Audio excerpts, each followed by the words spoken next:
Kalau sudah siap, silahkan diikuti. Oh ya, sebelumnya Indonesia menjadi negara ke-52 yang Oke. memberikan status warga negaranya.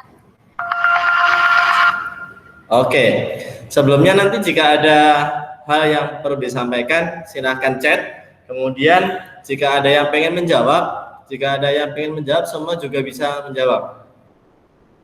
Suaranya, suaranya. Sudah, oke. Sudah bisa kedengar ya suaranya ya? Oke. Sekali lagi, kalian nanti bisa ikut menjawab. Nah, seperti itu ya, bisa ikut menjawab. Jawabannya adalah A, Pak. Jawabannya B, Pak. Jawabannya C, Pak. Boleh ya. Di Ohio Atmoko sudah jawab, jawabannya adalah A. Begitu ya, nanti kita bersama-sama. Namun sebelumnya yang kedua, kalian nanti bisa bertanya jika mungkin dalam pembahasan saya masih ada yang bingung. Oke, sudah siap? Sudah. Kita mulai dulu.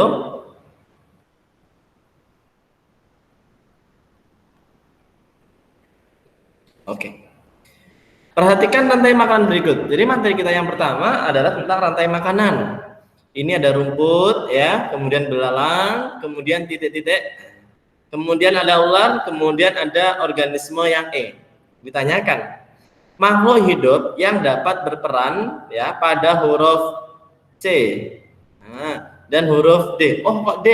Harusnya ini adalah huruf E ya, adik-adik ya. Oke, huruf E. Karena yang kosong adalah C dan E. Kita cek dulu. Yang A coba kita analisis. Kata, C-nya kata. Apakah betul belalang dimakan kata? Iya betul. Wah, udah banyak yang jawab. Jawabannya A semua. Apakah betul A ini ya? Oke, kita bahas dulu. Kemudian kata dimakan ular. Bisa enggak kata makan ular? Oh, bisa.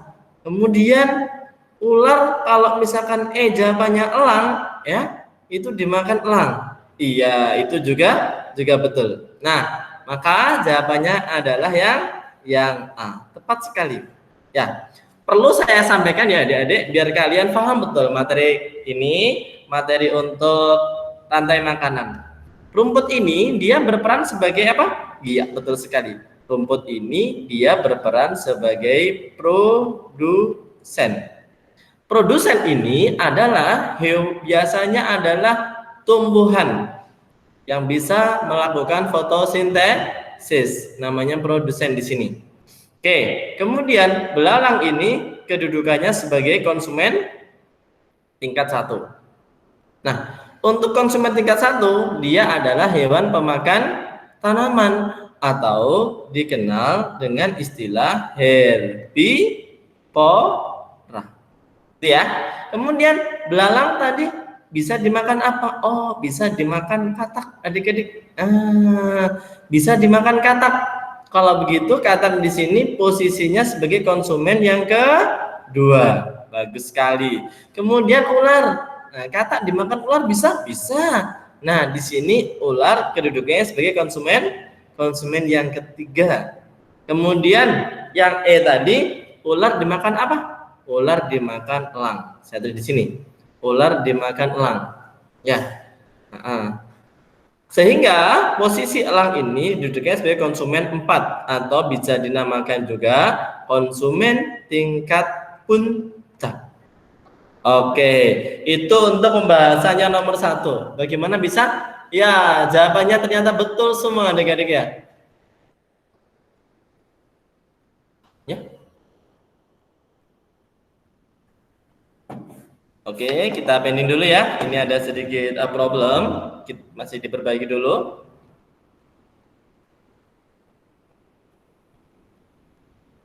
Oke, itu tadi materi kita tentang rantai makanan. Oke, di situ ada yang jawab Michael, Regif Intan, Angelista, Grisma, Yani, ya, Mbak Puspa Cahaya Saputri. Oke, terima kasih sudah menjawab. Kalau begitu, kita akan lanjutkan ke soal yang kedua. Sudah siap? Sudah. Kita lanjutkan ya. Oke. Nah, soal yang kedua itu masih sama di sini. Tentang rantai makanan. Cuma pertanyaannya beda adik-adik. Pertanyaannya adalah Kedudukan ulat pada rantai makanan di atas dapat tergantikan dengan makhluk hidup apa? Ya, adik-adik kita lihat di sini, ulat. Ulat di sini posisinya sebagai konsumen yang kedua. Oke, saya jelaskan lagi. Konsumen yang kedua di sini ya. Di sini posisinya ulat itu sebagai herbivora. Yuk, untuk yang nomor 2, siapa yang ingin menjawab? Monggo, silahkan. Makhluk hidup pengganti ulat itu apa ya kira-kira? Oke. Mbak Yani, oke, Angelista, Nadia, jawabnya B semua. Oke, Michael juga B, Grisma B, Dava Mufrizal. Oke, Dava.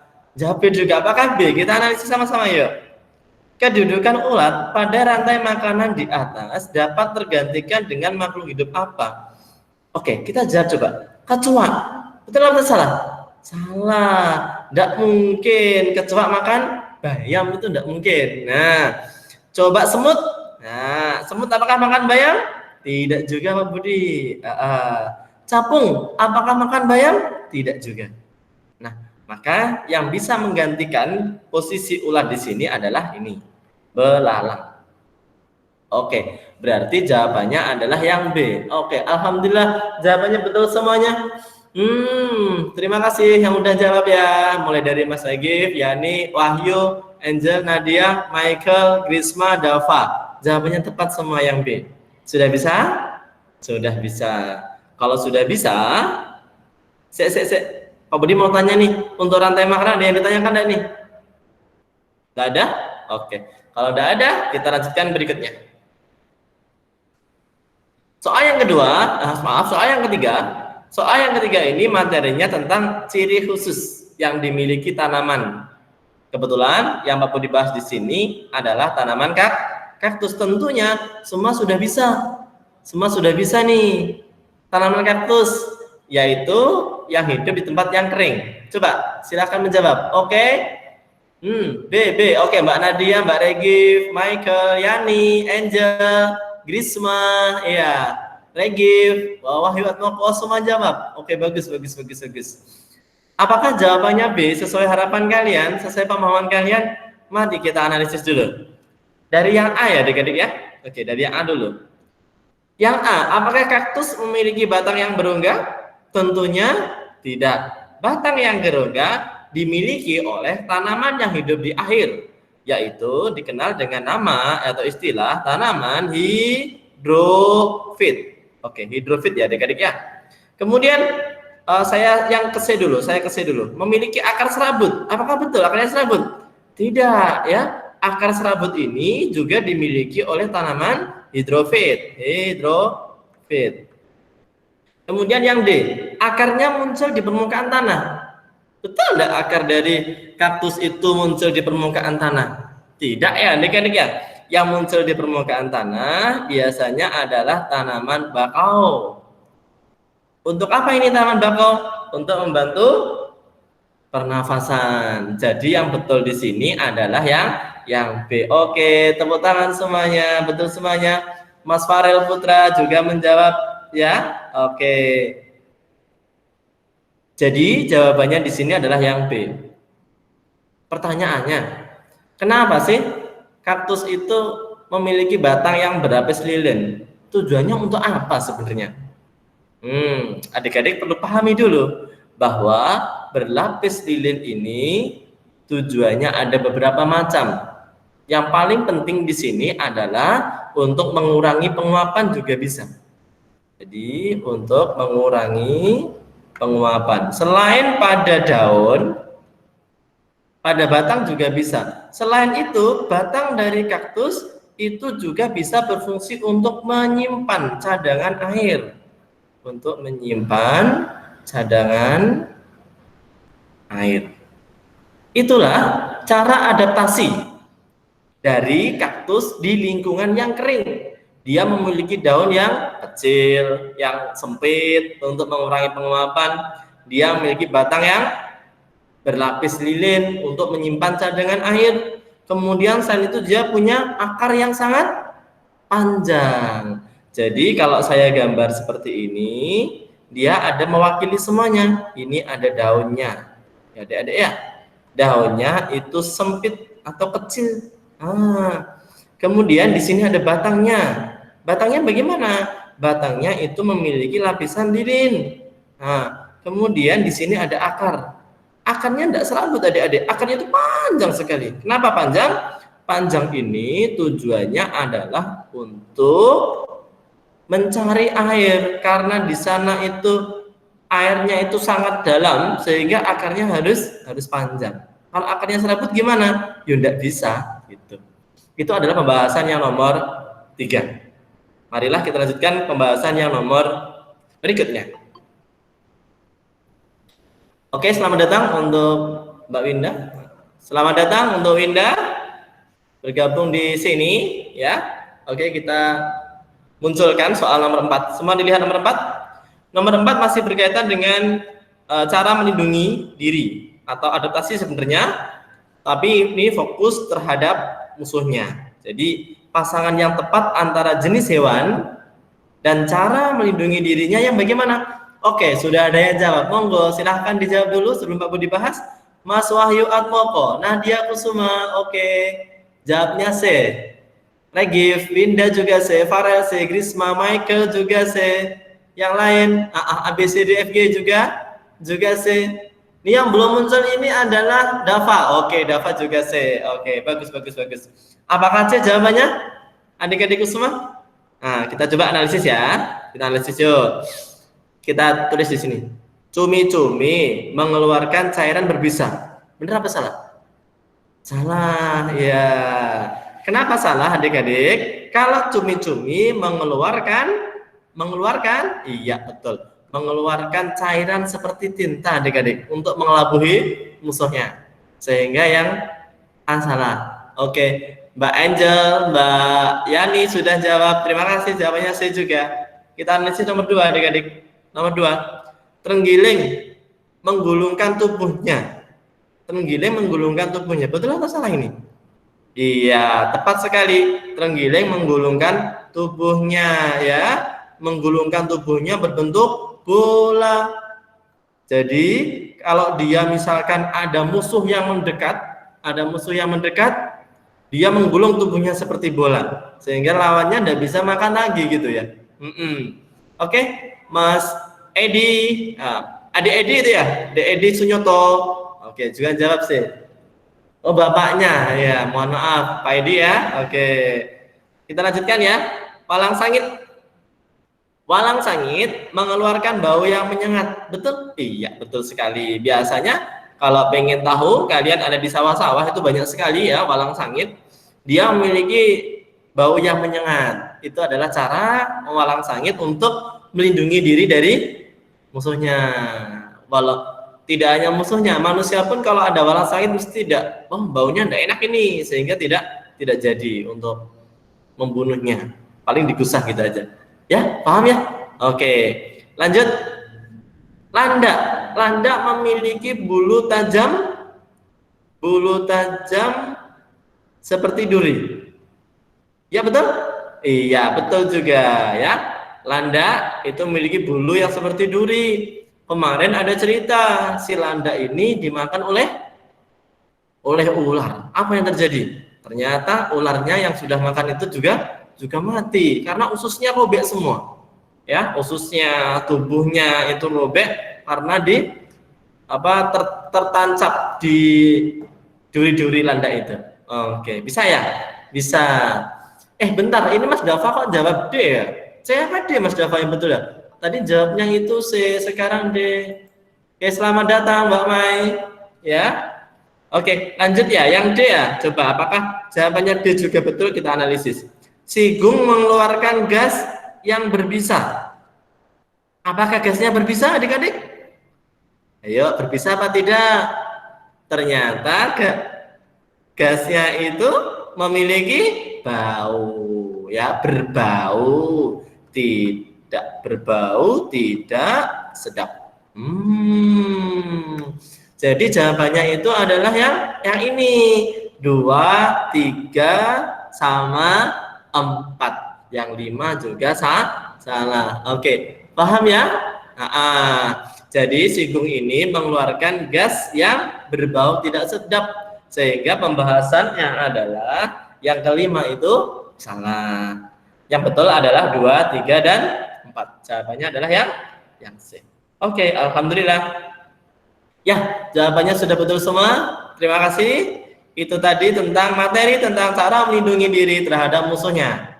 Kalau sudah, kita lanjutkan ke materi berikutnya yang nomor 5. Oke. Kita akan bahas nomor 5. Penggunaan pupuk kimia secara berlebihan dapat membahayakan ekosistem di lahan pertanian.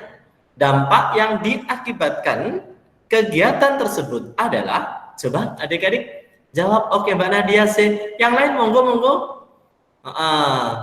Mas Dava, ya, Mbak Yani, Angel, semuanya, Wahyu Atmoko. Oke, Dek Wahyu Atmoko D. Regif Intan D. Oke, apakah D? Mari kita analisis ya. Yani juga D, Puspa, Cahya Saputri. Oke, Mas Farel juga D semuanya. Yoga Faiza Grisma juga D. Oke, kita analisis ya. Pelan-pelan saja kita analisis supaya paham betul. Nah, di sini kata kuncinya apa, adik-adik? Kata kuncinya adalah penggunaan pupuk kimia. Pupuk kimia adalah pupuk yang dihasilkan dari pabrik, adik-adik, ya, menggunakan bahan-bahan kimia. Jadi pupuk itu ada 2 macam ya, adik-adik. Nah, saya tulis di sini, saya jelaskan sebentar saja. Pupuk ini ada 2 macam. Yang pertama ada namanya pupuk kimia, adik-adik. Kalau pupuk kimia jelas. Oke, Pak, soalnya bisa diperbesar? Oke, untuk kualitas soalnya seperti ini, adik-adik, tidak bisa diperbesar ya. Mohon maaf ya. Tidak apa-apa, soalnya bisa mendengarkan suara saya kok ya. Kemudian selain pupuk kimia yang dihasilkan dari bahan-bahan kimia, ada juga namanya pupuk organik di sini, adik-adik ya. Pupuk organik itu adalah yang berasal dari tanaman biasanya, atau dari tanaman atau dari makhluk hidup. Itu namanya pupuk organik, atau bisa juga diistilahkan dengan pupuk kompos ya. Itu adalah jenis-jenis pupuk. Nah, di sini kata kuncinya pupuk kimia. Kalau menggunakan pupuk kimia, kira-kira dampaknya apa nih? Ya, yang A, yuk. Terjadinya erosi sungai. Nyambung enggak kira-kira? Enggak nyambung ya, adik-adik ya. Erosi itu apa sih? Erosi itu adalah pengikisan tanah. Jadi jawabannya bukan A ya. Pengikisan tanah yang disebabkan oleh air sungai atau air hujan itu bisa disambut dengan erosi. Kemudian yang B, tumbuh suburnya tanaman gulma. Apa sih gulma itu? Tanaman gulma adalah tanaman pengganggu, adik-adik. Tanaman pengganggu yang ada di sawah. Tentunya tidak ya. Tentunya tidak. Kemudian terjadinya eutrofikasi di sungai. Ya, apa sih eutrofikasi itu? Saya jelaskan ya, adik-adik ya, biar kalian nanti tidak bingung ya. Apa sih eutrofikasi? Saya tulis di sini. Eutrofikasi. Eutrofikasi itu adalah munculnya tanaman air. Ini misalkan ada sungai, di sini ada air ya. Ini dasar-dasar dari sungai. Munculnya tanaman air dalam jumlah yang banyak. Biasanya cenggondok ini banyak, di sini banyak tanaman gitu. Tumbuh dengan sangat cepat. Itu namanya eutrofikasi. Apa dampaknya? Dampaknya adalah sinar matahari ya. Sinar matahari di sini yang pengen sampai ke dasar itu terhalang oleh tanaman ini. Apa yang terjadi? Makhluk hidup di sini menjadi terganggu pertumbuhannya. Nah, kita analisis yang C ya, sehingga yang C itu kurang tepat karena soalnya ini berkaitan dengan lahan pertanian, tidak di daerah sungai, sehingga yang C kurang tepat. Kemudian yang D, ikut matinya mikroorganisme alami pada lahan pertanian. Nah, apa sih adik-adik mikroorganisme itu? Mikroorganisme itu adalah hewan atau makhluk hidup dengan ukuran yang sangat sangat apa adik-adik? Sangat kecil. Jadi makhluk hidup dengan ukuran yang sangat kecil itu namanya mikroorganisme. Bisa bakteri, ya, lumut yang kecil itu namanya mikroorganisme atau dikenal sebagai hewan-hewan pengurai adik-adik. Kalau penggunaan pupuk kimia ini secara berlebihan, yang terjadi adalah mikroorganisme alami menjadi mati. Kalau mati gimana? Apa yang terjadi? Hewan pengurainya tidak ada. Kalau hewan pengurainya tidak ada, dampaknya bagi lingkungan adalah siklus rantai makanan menjadi terganggu. Secara otomatis ekosistem di sini juga akan terjadi kerusakan. Ya, bisa dipahami? Maka jawabannya di sini adalah yang D. Ya, terima kasih. Betul semua jawabannya adik-adik. Sudah bisa dipahami ya tentang masalah penggunaan pupuk kimia terhadap lingkungan kita. Oke, kita bisa melanjutkan untuk soal nomor 6. 6. Ya, kita lihat. Saya baca, mungkin yang tadi soalnya kecil, ya, soalnya kecil saya bacakan. Yang sudah bisa monggo, silahkan men-share jawaban kalian di grup chat. Bismillah. Di daerah lereng pegunungan ada aktivitas warga yang mengambil pasir dari bagian gunung tersebut. Hasil tambang pasir sangat banyak dan menguntungkan. Jika kegiatan tersebut dibiarkan terus-menerus, akan terjadi kerusakan ekosistem. Cara yang tepat untuk memulihkan daerah tersebut adalah, dilihat kata-katanya, cara yang tepat untuk memulihkan. Memulihkan berarti apa yang terjadi? Kondisinya sudah parah, kondisinya sudah rusak. Nah, tadi kan disiapkan ya, ada sebuah lereng pegunungan seperti ini. Ini gunung ya, berarti gunung seperti ini. Kemudian pasirnya itu diambil nih. Ini ada pasir-pasir nih, diambilin pasirnya. Pasirnya diambilin, diangkut. Ya. Ini namanya dieksploitasi atau diambil. Yang terjadi apa? Ya jelas, ekosistem di sini menjadi rusak. Ya, oke. Mas Wahyu Atmoko menjawab C. Oke, Mas, ada yang masuk? Ya, selamat datang. Untuk yang baru masuk, ya. Nah, ketika diambil, apa yang terjadi? Yang terjadi adalah ekosistemnya menjadi rusak, adik-adik. Ekosistemnya terganggu di sini, jelas sekali. Oke, Mas Ari Akbar. Oh, ini Mas Ari Akbar itu ya. Masya Allah, ya. Selamat datang, Mas Ari. Ya. Ketika diambil di sini, apa yang terjadi? Yang terjadi adalah ekosistemnya rusak, kerusakan ekosistem. Terus cara perbaikinya bagaimana ini? Ayo. Mas saya jawabannya Mas Wahyu Atmako, yang lain Mbak Grisma, Dek Aufa, Dek Dava, ya, Dek Yoga, monggo silahkan, Dek Farel. Ayo, masih bingung ya? Ya apa-apa. Kalau masih bingung, kita analisis satu persatu. Yang A, adik-adik, melakukan lahan berpindah. Apa sih yang dinamakan lahan berpindah itu? Lahan berpindah adalah suatu keadaan pertanian dengan cara berpindah-pindah lokasinya. Misalkan di lokasi A, ya, lokasi A, lokasinya dibuat ladang. Lama-kelamaan ladangnya udah tidak membuahkan hasil, pindah lagi ke posisi B. Posisi B dibuatlah pertanian. Ketika sudah tidak menghasilkan, pindah ke C dan seterusnya. Ini namanya kegiatan lahan berpindah. Apakah lahan berpindah ini bisa berbagi? Tentu tidak. Dengan cara lahan berpindah, maka ekosistem di sini malah menjadi lebih rusak. Ya. Karena tanamannya diambil. Setelah tanamannya diambil, lahannya itu dibiarkan kosong, tidak diurus. Itu namanya lahan berpindah, adik-adik. Oke, maka jawabannya bukan yang A. Saya silang di sini. Sekarang yang B. Melakukan rotasi tanaman. Ayo, apa sih rotasi tanaman?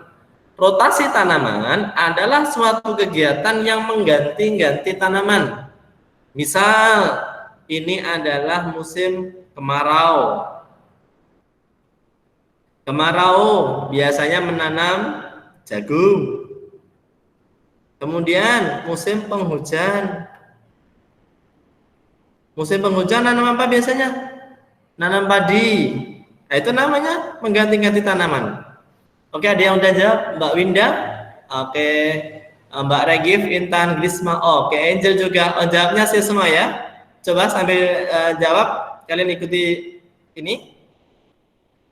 Ketika mengganti-ganti tanaman, itu tujuannya adalah menciptakan lahan itu menjadi lebih subur. Ya. Tapi ini kalau rusak nggak bisa seperti ini adik-adik ya, nggak bisa seperti ini. Kemudian di sini maka yang B saya anggap salah, yang C coba melakukan reboisasi. Apa sih reboisasi itu? Re itu artinya melakukan kembali, melakukan penanaman kembali. Itu namanya reboisasi. Ya. Jadi lahan yang gundul, lahan yang rusak ditanami kembali. Nah, maka jawabannya adalah yang C. Oke, bagus sekali. Jawabannya betul semuanya adik-adik. Yang D salah apa benar Pak? Yang D jelas salah. Kalau membangun kawasan perindustrian ya otomatis daerah di sekitar gunung itu menjadi lebih rusak. Maka jawabannya di sini adalah yang D. Oke, bisa dipahami? Bisa. Jawabannya betul juga. Mas Farel juga udah jawab. Mbak Nadia juga sudah jawab. Mbak Yani, Mbak Angel, jawaban kalian betul semua? Bagus sekali. Ini adalah pembahasan kita nomor 6.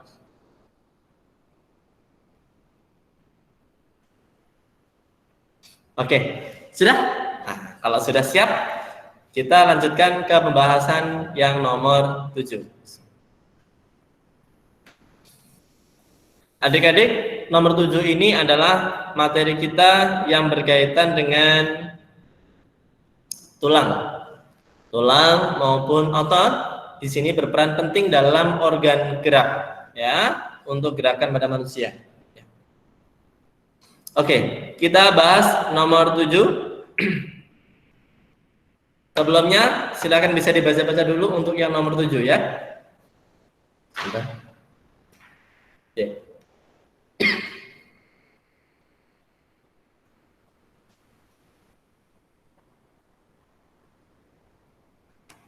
Oke, Dek Winda, Nadia, Kusuma, Dek Edi, kemudian Regif, ya, Intan, Farel Putra, Grisma, jawabnya adalah yang A semua. Kita analisis dulu yang A apakah betul?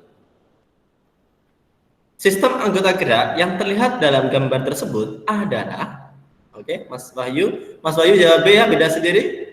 Apakah betul nanti B ya, kita cek. Dafa Mufrizal A, Farel juga A. Kita analisis dulu. Perhatikan sama adik-adik.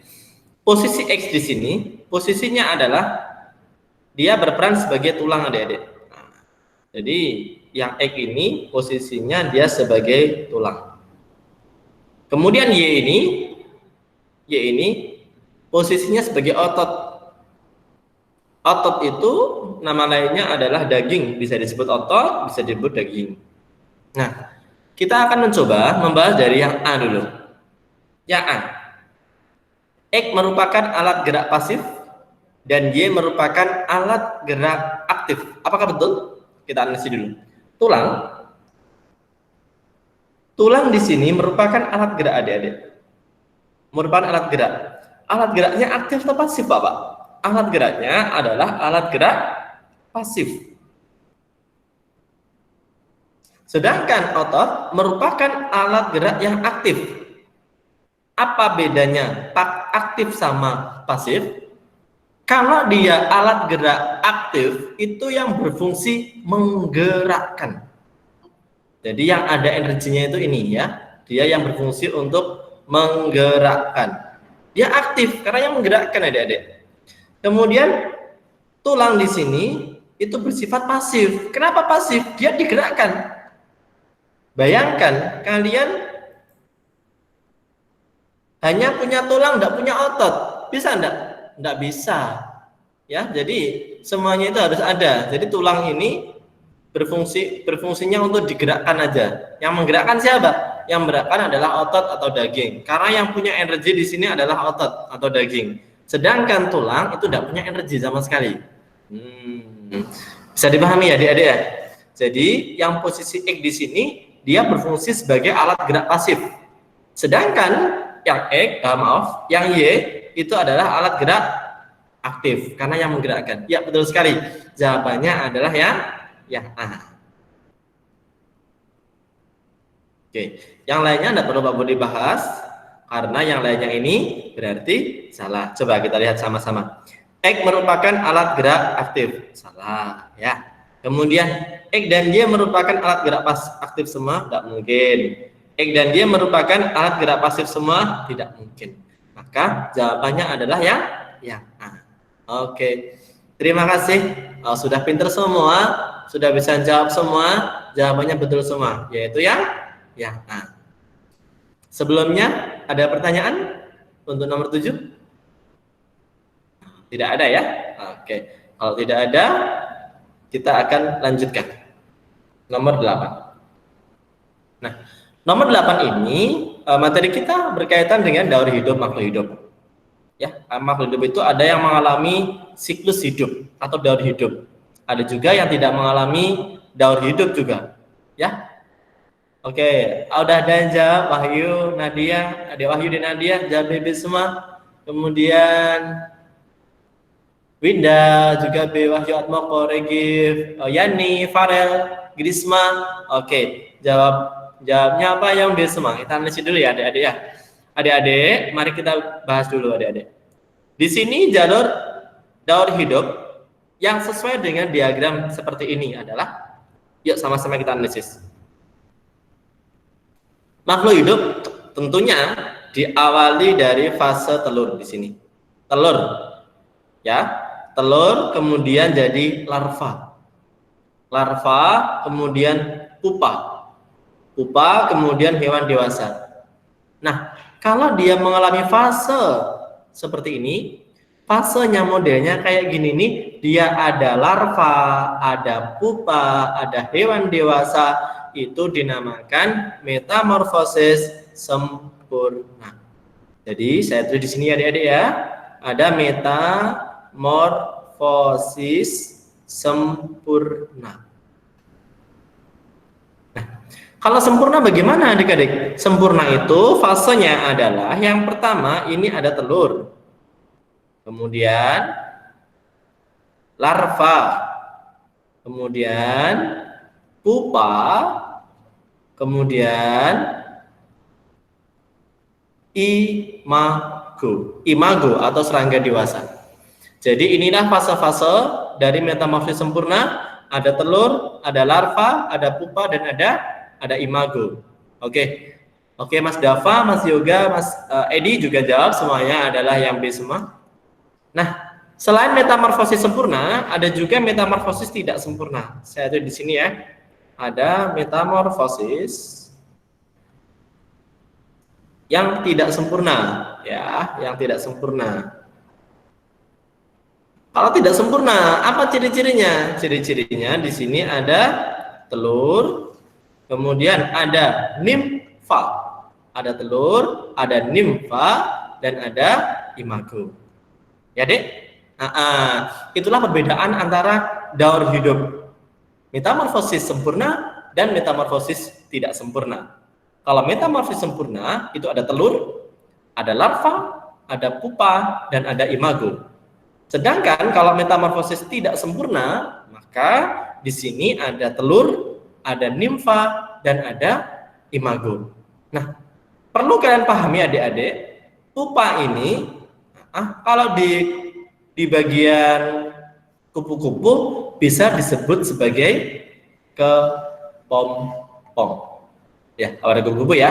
Nah, sedangkan larva ini kalau pada kupu-kupu bisa disebut sebagai ulat. Nah, kalau imago di sini adalah serangga dewasa atau kupu-kupu dewasa yang bisa terbang itu. Berarti itu bisa disebut sebagai serangga dewasa atau imago. Sedangkan pada metamorfosis tidak sempurna, ya, itu tidak ada fase larva, tidak ada fase pupa, adanya fase nimfa. Apa sih nimfa, adik-adik? Nimfa ini adalah ya serangga atau hewan yang belum sempurna bentuknya, belum sempurna. Tapi semua organnya sudah ada, semua organnya ada, cuma belum lengkap aja. Misalkan jangkrik, ya. Ketika telur menetas, dia sudah mirip jangkrik. cuma ada bulunya atau sayapnya itu yang belum muncul. Nah, itu namanya metamorfosis yang tidak sempurna. Maka kita analisis yuk. Yang nomor 8. Mas Yoga juga jawab juga ya, B ya. Kita analisis ya. Hewan yang daur hidupnya seperti gambar diagram di atas adalah jangkrik, tidak mungkin. Kalau jangkrik itu tidak sempurna. Kalau lalat sempurna. Capung tidak sempurna. Kalau kecoa juga tidak sempurna. Maka jawabannya di sini adalah yang B. Oke, luar biasa. Itu adalah materi kita tentang daur hidup makhluk hidup. Baik, ada pertanyaan? Tidak ada ya? Yang jelas kan harus hafal ini. Apa bedanya metamorfosis sempurna dengan metamorfosis yang tidak sempurna? Oke? Oke.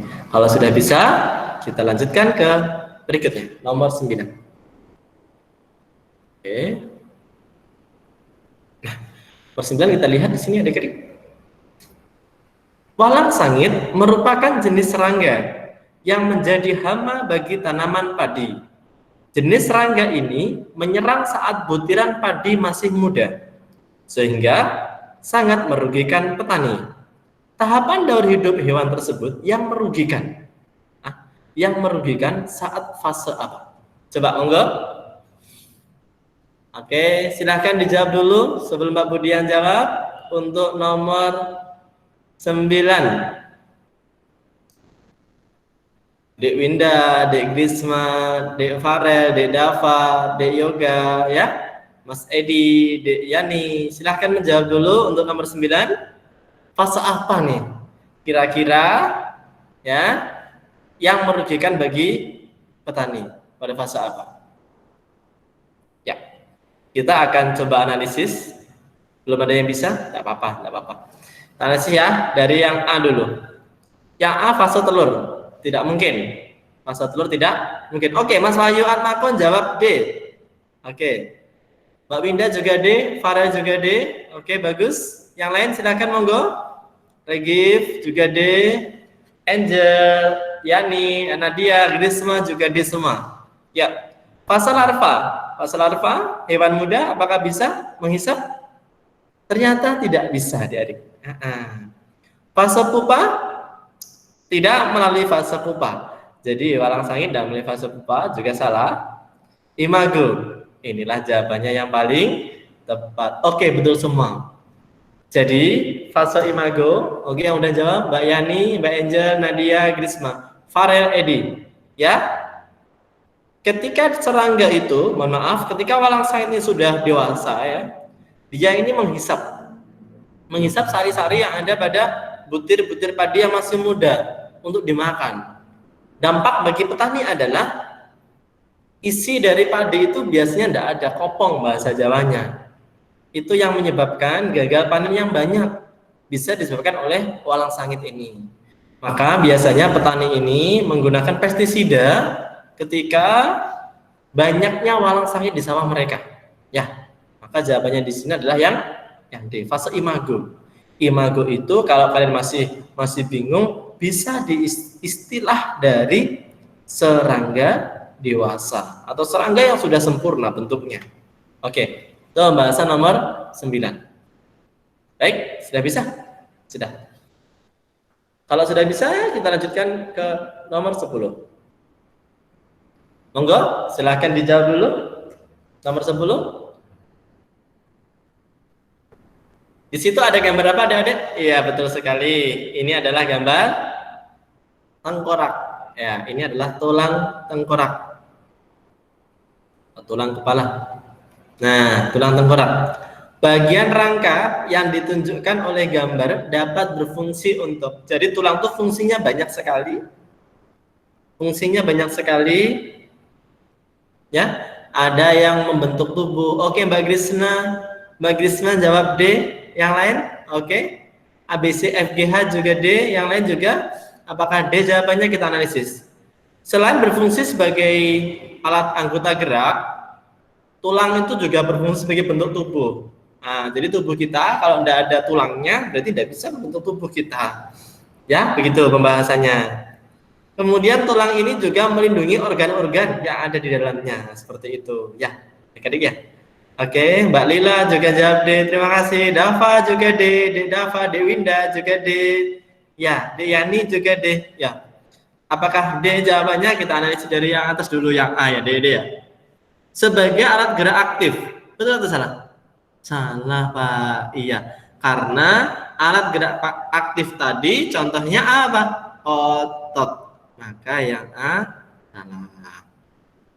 Sebagai alat gerak pasif, betul enggak? Alat gerak pasif tadi tulang, betul atau salah? Salah, Pak. Kepala enggak bisa untuk alat gerak, enggak bisa untuk jalan, enggak bisa untuk ambil. Sehingga tengkorak itu bukan alat gerak.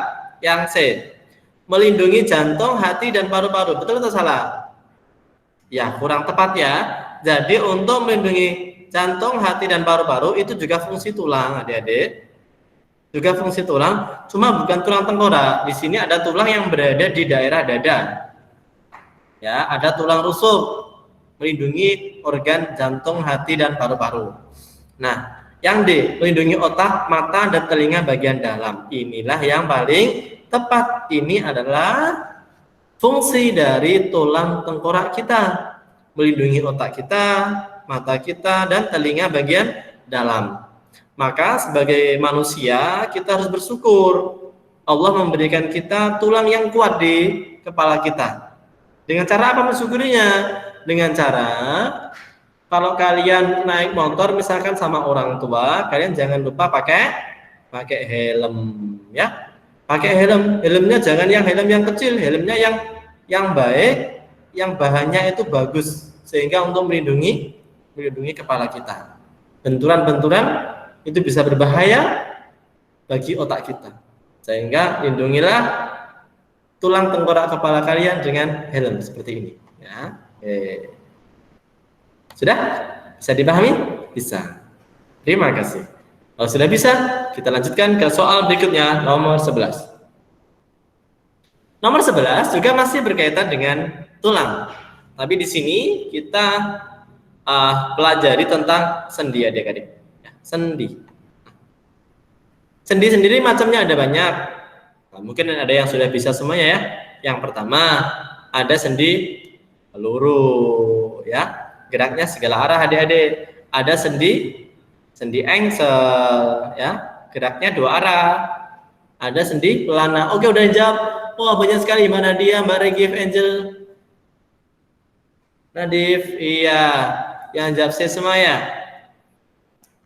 Oke, kita analisis dulu. Ada sendi peluru, sendi engsel, ada namanya juga sendi pelana adik-adik.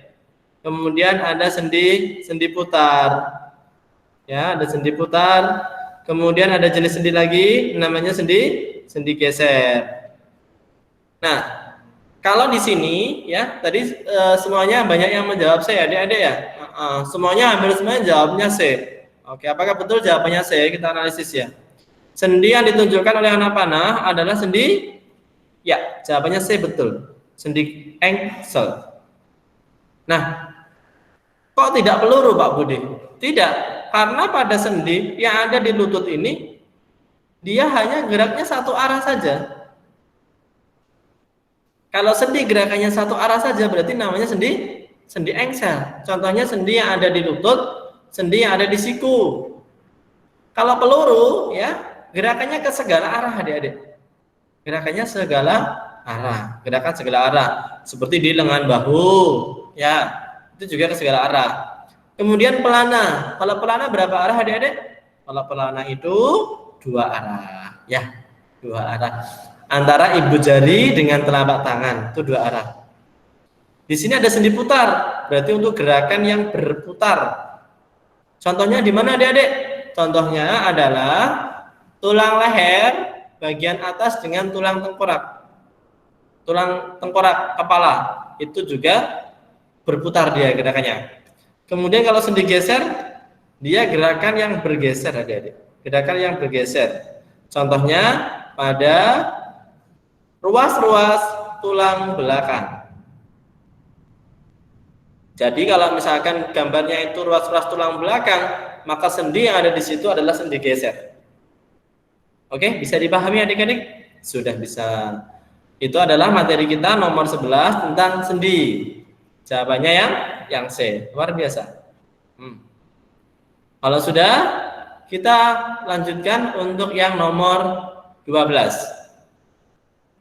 Oke, semua lihat adik-adik nomor 12. Nah, nomor 12 ini adalah organ pernafasan manusia. Cuma yang Pak Budi tunjuk di sini ini adalah organ pernafasan manusia yang berada di daerah paru-paru ya. Ini adalah organ paru-paru kita. Sebenarnya organ pernapasan manusia itu banyak sekali ya. Cuma ini fokusnya ada di paru-paru kita. Nah, pertanyaannya, nama bagian yang ditunjuk oleh anak panah seperti gambar di atas adalah ini anak panahnya adik-adik. Anak panahnya ini adalah sebenarnya bagian yang berada di dalam paru-paru, kemudian di zoom. Ini di zoom besar. Nah, bentuknya jadi seperti itu. Nah, bagian ini namanya bagian apa? Iya, betul. Ya, banyak yang menjawab yang B ya. Ini adalah bagian alveolus adik-adik. Alveolus. Nah, apa ciri-cirinya alveolus? Alveolus itu ciri-cirinya di situ ada gelembung-gelembung yang berisi udara. Gelembung-gelembung udara. Nah, di bagian alveolus inilah terjadi pertukaran antara gas CO2 dan gas oksigen atau O2. Jadi ya, maka jawabannya di sini adalah yang B, yang alveolus. Nah, kalau yang bronkus itu yang mana, Dek? Iya, kalau yang bronkus itu adalah yang ini nih, saya lingkar ini. Nah, yang bronkus itu adalah yang ada cabang 2 itu loh. Itu bronkus. Kalau bronkiolus yang mana, Dek? Bronkiolus itu adalah cabang-cabang dari bronkus yang ini nih, yang saya lingkar ini. Nah, seperti cabang ranting-ranting. Ranting-ranting ini namanya bronkiolus. Ya. Kalau trakeolus juga sama di daerah sini. Ya, oke ya. Jadi kalau yang gelembung-gelembung udara ini adalah alveolus. Sudah bisa? Sudah. Kalau sudah bisa, kita akan lanjutkan ke materi berikutnya, nomor 13. Nah, pasti sudah bisa semua ini adik-adik. Nomor 13 ini gambar apa, Dik? Iya, betul.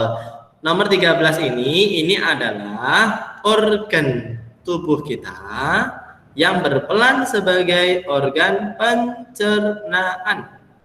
Organ pencernaan pada manusia. Seperti ini organnya. Ya, yang pertama ada mulut, ada kerongkongan, ada lambung, ada apa lagi nih? Ada usus halus, ada usus besar, ada hati di sini, ada empedu di situ, ya. Oke, banyak sekali ya organnya. Nah, yang ditunjuk ini apa, Dek? Iya, betul. Yang ditunjuk ini adalah usus usus besar, mohon maaf. Yang ditunjuk ini adalah usus besar. Ya, tepat sekali semuanya. Coba saya tunggu, silakan dijawab. Yang mana jawaban kalian? Wah, ternyata banyak yang menjawab C ya. Apakah betul sih jawabannya adalah C? Coba kita analisis satu persatu biar kalian paham. Kita lihat yang A dulu adik-adik. Ya, yang A ya. Tadi jawabannya apa? Jawabannya yang C ya? Jawabannya C semua ya? Oke. Kalau jawab C, coba kita analisis selain C dulu. Yang A. Lihat dari sini ya. Yang A, mencerna makanan secara mekanis dan kimiawi adik-adik. Kalau dia mencerna makanan secara mekanis dan kimiawi, yaitu dia fungsi dari organ, iya tepat sekali, organ lambung. Organ lambung secara mekanisnya dengan bantuan apa? Mekanisnya dengan bantuan dinding-dinding lambung. Ini saya tulis jadi 2. Jadi di sini ada mekanis dengan menggunakan dinding lambung. Kemudian yang berikutnya dengan menggunakan kimiawi. Di lambung pencernaan kimiawi dibantu dengan, ya betul sekali, dibantu dengan enzim pencernaan. Kalau di lambung ada apa? Ada HCl, ada pepsin, ada renin. Ya, itu adalah yang ada di lambung kita. Kemudian kalau yang B, menyerap sari-sari makanan, itu fungsi dari usus halus. Fungsi dari usus halus adik-adik. Kemudian yang D, mencerna makanan secara kimiawi dengan bantuan enzim petialin. Ayo, semua lihat sini. Kalau enzim petialin di mana adik-adik? Ya, tepat sekali. Enzim petialin itu ada di daerah mulut. Jadi enzim yang berada di mulut namanya enzim petialin. Maka jawabannya yang C. Ya, betul semua. Tadi udah banyak yang jawab yang C. Jawabannya adalah yang C. Ya. Yaitu menyerap air pada sisa-sisa makanan. Ya, jadi begini ceritanya adik-adik. Di situ ada usus halus ya. Usus halus itu berfungsi menyerap sari-sari makanan. Setelah makanan dari usus halus, maka masuk dalam usus besar. Di dalam usus besar itu juga terjadi penyerapan. Cuma yang diserap adalah air dan mineral-mineral yang masih dibutuhkan oleh tubuh kita. Jadi ya.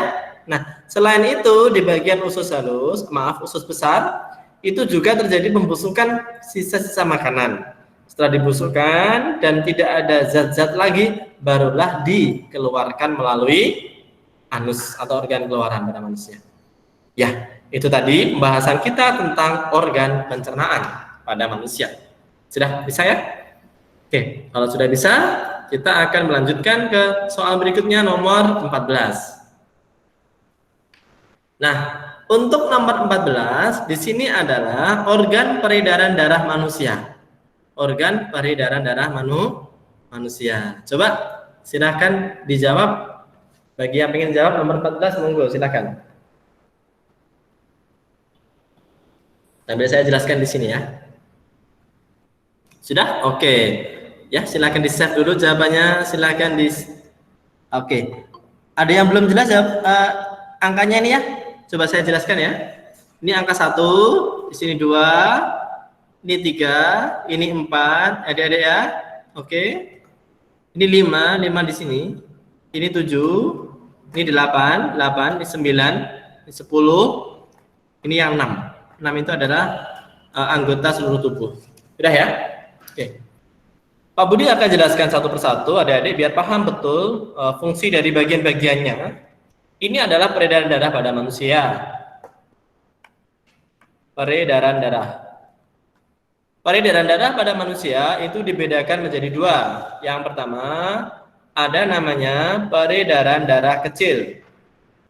Kalau peredaran darah kecil dari mana? Ya. Dimulai dari jantung. Tepatnya berada di bilik kanan, ya. Darah dipompa menuju ke paru-paru. Setelah dari paru-paru, ya, darah dipompa menuju serambi kiri. Nah, inilah yang dinamakan sebagai peredaran darah kecil. Dari jantung ke paru-paru, kembali lagi ke jantung. Jadi pahami deh? Ya, jadi urutannya kalau darah kecil itu bisa dimulai dari 4, ya, 4, kemudian menuju ke 9, ya. Oke, ada yang udah jawab ya? Silahkan dijawab dulu. 4 menuju ke 9, menuju ke paru-paru di situ nomor berapa? Nomor 5. Kemudian nomor 10, kemudian nomor 1. Ya, ini adalah sistem peredaran darah kecil. Kemudian kita analisis yang kedua, ada namanya sistem peredaran yang besar. Kalau besar dimulai dari gimana? Kalau besar itu dimulai dari bilik kiri. Ya, kalau besar dari bilik kiri menuju ke seluruh tubuh adik-adik, menuju ke seluruh tubuh. Kemudian dari seluruh tubuh kemana lagi? Betul sekali, masuk ke serambi kanan. Jadi kalau peredaran darah besar itu dari jantung ke seluruh tubuh, kembali lagi ke jantung. Kalau kecil itu dari jantung ke paru-paru, kembali lagi ke jantung. Itu peredaran darah kecil sama besar perbedaannya. Nah, kalau di materi ini, di soal ini, yang mana yang termasuk darah besar? Yang termasuk darah besar, kita mulai dari bilik kiri. Bilik kiri nomor berapa, Dek? Iya, bilik kiri nomor 2. Kemudian dipompa menuju nomor 7. Di nomor 7 dipompa ke seluruh tubuh nomor 6. Kemudian dipompa lagi ya menuju nomor 8. Nah, kemudian nomor berapa? Iya, betul, nomor 3. Tepatnya 3 ini adalah serambi kanan. Jadi 2, 7, 6, 8 dan 3. Bisa dipahami? Inilah perbedaan antara sistem peredaran darah kecil dan peredaran darah besar. Oke, sudah banyak yang menjawab ya. Ada yang C, ada yang D ya. Mas Dek Farel, Dek Wahyu ya, Dava, Yani ya, atau yang lainnya yang sudah jawab, mari kita analisis semuanya. Kalau begitu dari pembahasan Pak Budi apa jawabannya? Iya, betul. Jawabannya adalah yang C, adik-adik. Jadi darah dari 2 ini bermuara ke nomor 7, dari 7 ke seluruh tubuh. Ini seluruh tubuh. Nah, ke seluruh organ-organ tubuh, kemudian ke 8, kemudian masuk ke 3. Itu namanya sistem peredaran darah besar pada manusia. Bagaimana? Ada pertanyaan untuk sistem peredaran darah? Ada 2 macam ya. Nah, kami mengharapkan kalian bisa, alhamdulillah, membedakan antara peredaran darah kecil dan peredaran darah besar. Kalau sudah, kita lanjutkan ke materi berikutnya nomor 15. Oke. Nah, nomor 15 kita analisis yuk. Pasangan yang tepat antara nama organ dan prosesnya yang terjadi di dalamnya adalah, nah, untuk yang nomor 15 ini, adik-adikku semua, ini materi kita adalah nama organ dan prosesnya, nama organ dan fungsinya. Nah, oke, udah ada yang jawab, jawabannya D. Coba yang lain silakan monggo. Ya, Pak Mas Dava, Dek Winda, ya, Mas Edi, Dek Nadia Kusuma. Ya, D semua, Regif, Intan, oke, Mas Farel, Putra, Grisma, iya juga D. Kita analis satu persatu ya, D ya. Kita analis satu persatu, apakah jawabannya D? Kita cek dari nomor 1, dari yang A dulu adik-adik. Yang A. Nama organnya adalah ginjal. Nama organnya adalah ginjal. Ginjal, proses yang terjadi di dalamnya adalah menyaring udara dengan memisahkan antara oksigen dan karbon dioksida. Betul atau salah kira-kira? Salah. Terus yang betul apa Pak ginjal itu? Ginjal itu berfungsi untuk menyaring apa? Ya, oke. Menyaring darah adik-adik.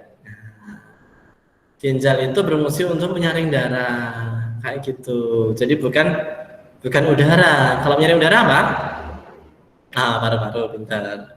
Berikutnya, yang paru-paru. Paru-paru adalah alat pengeluaran zat sisa berupa cairan. Apakah betul kalau berupa cairan? Tidak. Jadi kalau paru-paru itu berupa udara. Ya, Dek ya. Paru-paru itu berupa udara atau dalam bentuk gas. Oke. Berikutnya nomor C. Yang C ya. Bronkus menyesuaikan suhu dan kelembapan udara yang masuk. Tentu tidak. Tidak mungkin ya. Bronkus itu apa, Dek? Bronkus itu adalah cabang yang ada di paru-paru. Tidak mungkin jawabannya bronkus ya. Nah, kalau yang menyesuaikan suhu dan kelembapan udara itu fungsi dari rongga hidung. Ya, rongga hidung fungsinya kayak gitu tuh. Tapi kemudian yang D ya, Pak. Usus besar, penyerapan air dan garam-garam mineral. Oke, semua udah jawab, banyak yang baru, Mbak Aijel, Mas Yoga, Dek Lila, semua jawabnya D. Semua jawabannya adalah D. Apakah betul D? Kita analisis. Usus besar, penyerapan air dan garam-garam mineral. Iya. Jawabannya adalah yang D. Tepat sekali. Ya, terima kasih. Itu adalah pembahasan kita nomor 15. Mungkin ada pertanyaan adik-adik? Tidak ada ya. Kalau tidak ada, kita akan lanjutkan ke materi berikutnya. Ya.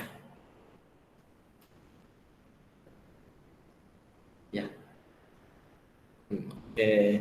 Nah, sekarang kita akan nyoba nomor 16 adik-adik. Ini masih organ-organ pada tubuh manusia. Semoga kalian lebih mantap lagi belajarnya ya, Dek ya.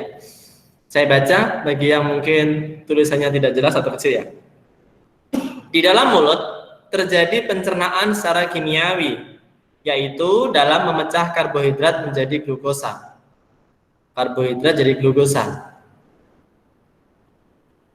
Enzim yang berperan dalam proses tersebut adalah, ayo silahkan. Oke, jawabnya saya semuanya. Oke, dari Mbak Lila, Mas Ade Farel, Angel, Grisma, Yoga ya. Ya, apakah saya jawabannya? Kita analisis ya. Jawabannya adalah oke, adik-adik betul sekali yang C, enzim petialin. Kok tahu? Nah, enzim petialin ini adalah enzim yang berada di rongga mulut. Saya jelaskan ya, Dik ya, biar paham betul. Di rongga mulut. Nah, rongga mulut ini ada enzim namanya petialin. Oke, Mas Dava juga. Oke, semuanya saya setuju ya. Enzim petialin, contohnya gimana, Dek? Kalau kita makan, misalnya kita makan nasi ya. Nasi itu rasanya apa? Rasanya tawar, Pak. Nggak ada rasanya. Tapi kalau kamu punya terus-menerus ya, dalam waktu yang lama, mungkin 1 menit atau 2 menit, maka lama-lama nasi yang kamu makan tadi itu rasanya menjadi manis. Nah, itu membuktikan bahwa di situ enzim petialin sedang bekerja. Dia memecah karbohidrat yang terkandung dalam nasi menjadi glukosa atau zat gula. Makanya rasanya manis gitu. Bisa ya? Oke, bagus. Pinter semua, udah jawab saya semuanya. Kita lanjutkan ke materi berikutnya. Nomor 17. Oke, ayo. Pak Budi diam dulu. Pak Budi tidak memberikan instruksi. Coba silahkan dijawab. Karena materinya gambar di adik-adik semuanya. Monggo. Cepet-cepetan. Ayo, silahkan. Siapa yang pertama kali menjawab ya ini ya. Oke, Farel jawab B. Apakah B jawabannya? Yang lain monggo silahkan. Nadia juga B. Oke, yang lain. Ini cowok 1, cewek 1. Oke, yang lain yuk. Siapa lagi nih? Yang ketiga siapa ini? Cepet-cepetan. Itu gambar apa, Pak? Oh iya, mohon maaf Mbak Winda. Gambarnya kurang jelas tadi ya? Iya, oke. Apa dia salah ini? Yang pertama, ini ada gambar rumput deh. Rumput teki ya. Yang pertama rumput teki. Yang ketiga, ini gambar stroberi ya, stroberi. Ya. Oke, Dava juga B, Yani B, Grisma, Lila, Yoga D malahan ya. Coba apakah D jawabannya ini ya? Oke. Tumbuhan tersebut berkembang biak dengan cara apa, Dek? Nah, teki sama stroberi. Tanamannya merambat. Berarti kalau tanaman merambat, dia tergolong stolon nih ya, Dek ya. Stolon. Stolon ya. Atau nama lainnya geragih. Geragih atau stolon. Merambat. Nah, kalau spora contohnya apa, Dek? Kalau spora, contoh tanamannya satu aja, saya nulis di sini lumun, itu contoh spora. Kalau umbi batang berarti dari apa? Bisa ketela, betul ya? Atau ubi jalar, bukan ketela ya, yang betul ubi sih, ubi jalar. Kemudian rizoma itu dikenal dengan nama apa, Dek? Dengan nama akar tinggal. Nah, akar tinggal contohnya apa? Akar tinggalnya itu contohnya bisa jahe, ya. Jahe, bisa lengkuas, bisa kunyit dan berikutnya. Ya. Maka jawabannya kalau lihat dari gambarnya itu adalah stolon. Jadi gini, Dek, kalian tidak harus tahu ini gambarnya apa, tapi kalau kalian paham tanamannya ini adalah merambat, oh berarti itu ciri-ciri stolon atau geragih. Kalau spora itu apa? Itu biasanya ada kecil-kecil yang berada di bawah daun, itu spora. Kalau umbi batang biasanya itu di dalam tanah. Dia berbentuk apa ini, adik-adik? Umbinya melembung. Kalau yang pelembung itu bagian batang, namanya umbi batang. Kalau yang menggembung itu adalah akar, namanya umbi akar. Kalau yang bentuknya berlapis-lapis, namanya umbi lapis. Iya, gerage. Maka jawabannya yang itu. Kalau rizoma apa, Dek? Rizoma itu dari bagian dalam tanaman, dalam tanah itu akan muncul tunas. Nah, itu ciri-ciri dari rizoma atau namanya akar tinggal. Jadi misalkan ya di musim kemarau, misalkan itu ada tanaman kunyit kiranya mati, daunnya kering semuanya, tapi sebenarnya di dalam itu tidak mati. Nanti ketika musim hujan tiba, maka akan tumbuh tunas-tunas yang baru. Itu adalah rizoma. Bisa? Nah, ini adalah termasuk perkembangbiakan tanaman secara vegetatif. Ya, mungkin tinggal beberapa soal lagi yang kita bahas. Lebih fokus lagi, adik ya. Yuk, nomor 18. Perkembangan fisik laki-laki pada masa pubertas yang ditunjukkan oleh nomor. Silakan adik-adik jawab. Oke, Mas Farel C. Oke, yang lain silakan. Mas Farel selalu yang pertama menjawab. Yang lain cepet-cepetan yuk. Oke, Nadia, Edi, ya, Lila, Yoga. Oke, C semua. Kita analisis ya. Tubuh semakin kurus. Ya, enggak ya. Jadi remaja itu tubuhnya enggak semakin kurus. Ya, belum tentu ya. Mas Java juga, Regif juga, Grisma juga. Oke, semuanya jawab C. Kita analisis. Tubuh semakin gemuk. Betul enggak? Tidak juga. Jadi ada yang kurus, ada yang gemuk. Itu tidak dipengaruhi oleh masa pubertas pada laki-laki. Tumbuh jakun. Mana sih jakun? Nih, jakun itu.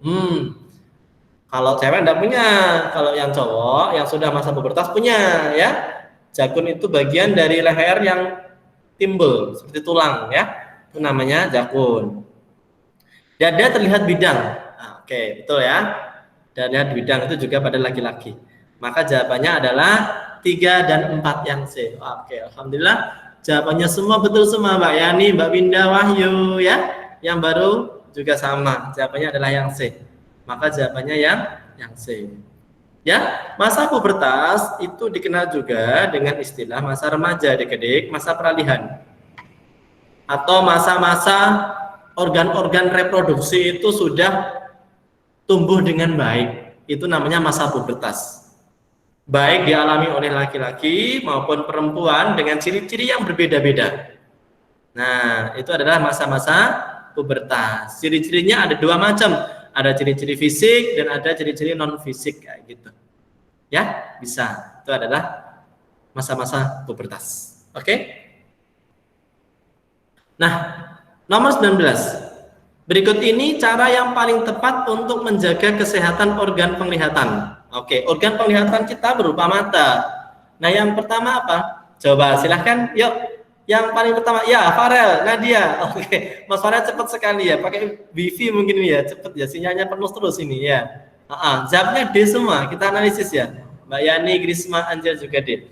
Oke, yang pertama, keluar rumah selalu menggunakan masker dan kacamata hitam. Nah, belum tentu ya, Dek ya, kalau masker itu organ pernafasan. Kemudian yang B, menonton televisi dengan jarak yang dekat. Ini malah rusak matanya ya, adik-adik. Menonton televisi di tempat yang kurang cahaya, ini juga tidak baik. Jadi kalau kalian menonton televisi, itu cahayanya harus cukup. Kalau cahayanya tidak cukup, dampak yang terjadi, kemampuan dari penglihatan kita itu lama-lama menjadi berkurang. Ya, yang D, tidak melihat matahari secara langsung dalam waktu yang lama. Nah, inilah yang berikut ini cara yang paling tepat untuk menjaga kesehatan organ penglihatan kita adalah tidak melihat, iya ini yang paling tepat. Tidak melihat matahari secara langsung dalam waktu yang lama. Apa dampaknya? Ya otomatis lensa mata kita menjadi rusak. Karena silaunya mata terkena cahaya matahari yang sangat berlebihan, itu tidak boleh. Ya, maka jawabannya adalah yang D. Ya, bagus. Ini jawaban nomor 19. Nomor terakhir ya, Dek ya, nomor 20. Jadi untuk hari ini waktunya tinggal 1 soal saja, nomor 20. Coba, yuk, cepet-cepetan 20. Nadia Kusuma D, betul? Iya, Farel D, iya, oke. Angel juga D. Oke, Regif D, Dava D. Oke, Grisma D, Lila D. Oke. Semuanya jawab D ya. Betul D ya? Kita cek yuk. Wahyu, Atmaku juga D. Cara menjaga kesehatan organ ginjal. Yuk, yang A, menggunakan masker saat bepergian. Ini menjaga organ pernapasan, ya. Pernapasan. Pakai masker. Apalagi sekarang musimnya wabah corona di Indonesia, kita kalau keluar rumah disarankan menggunakan masker. Tujuannya apa? Tujuannya agar meredam virus-virus agar tidak masuk ke dalam tubuh kita. Mengkonsumsi cukup buah dan sayur. Ini untuk kesehatan kulit ya Dek ya. Beristirahat yang cukup juga sama. Yang D, tidak menahan buang air kecil. Ya betul. Jadi jawabannya yang paling tepat adalah yang D. Ya, ini adalah materi kita hari ini. Semoga bisa bermanfaat untuk adik-adikku semua. Saya Kak Budi. Setelah ini bisa dilanjutkan sesi tanya jawab. Mungkin waktunya 5 menit. Waktunya 5 menit, monggo. Kalau ada pertanyaan bisa lewat chat. Mungkin ada materi yang masih bingung, masih yang perlu dibahas, silahkan ditanyakan. Pak Budi akan kasih waktu selama 5 menit untuk pembahasan.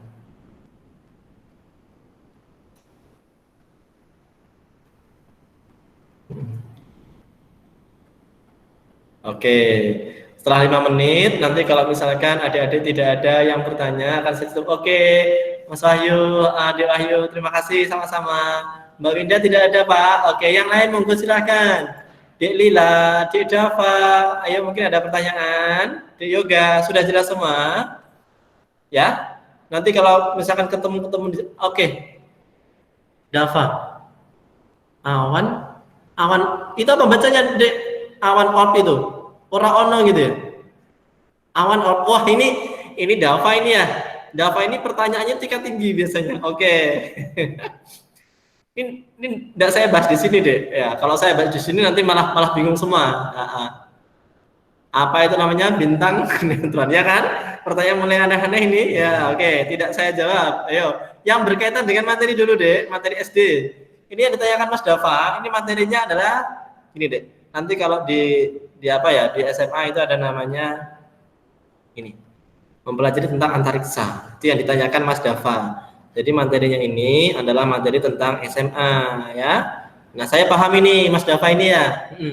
Bintang ya kan?